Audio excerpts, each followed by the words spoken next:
The morgue was cold. Death hung in the air. It was midnight. Thomas, the night watchman, began his rounds. He checked each body, a nightly ritual. Thomas had worked here for years. The silence never bothered him. He found peace among the dead. Tonight felt different. A chill ran down his spine. He continued his rounds, his heart pounding in his chest. The air felt heavy, like an unseen presence was watching him. A sound broke the silence. A soft whisper, barely audible. Thomas stopped, holding his breath. He listened intently. The whisper came again, closer this time.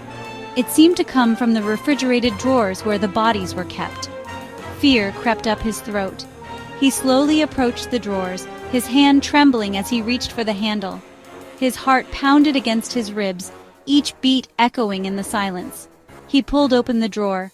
It was empty. But the whisper remained, circling him, mocking him.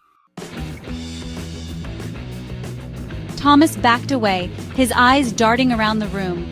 The whispers grew louder, morphing into moans. He felt a cold breath on his neck. He spun around. Standing behind him, shrouded in shadow, was a figure. Its eyes glowed with an eerie light. Thomas stumbled back, his blood turning to ice. The figure moved closer, its form solidifying. It was the body from the drawer, its eyes wide open, staring right through him.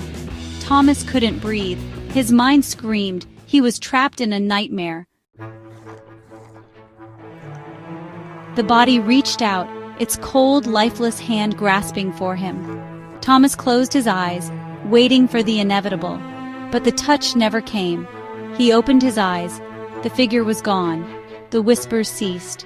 Silence descended once more upon the morgue. Thomas was alone. He stumbled out of the morgue, his sanity hanging by a thread. He never looked back.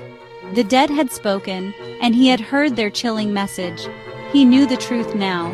The morgue was not a place of rest. It was a gateway, and he had just opened the door.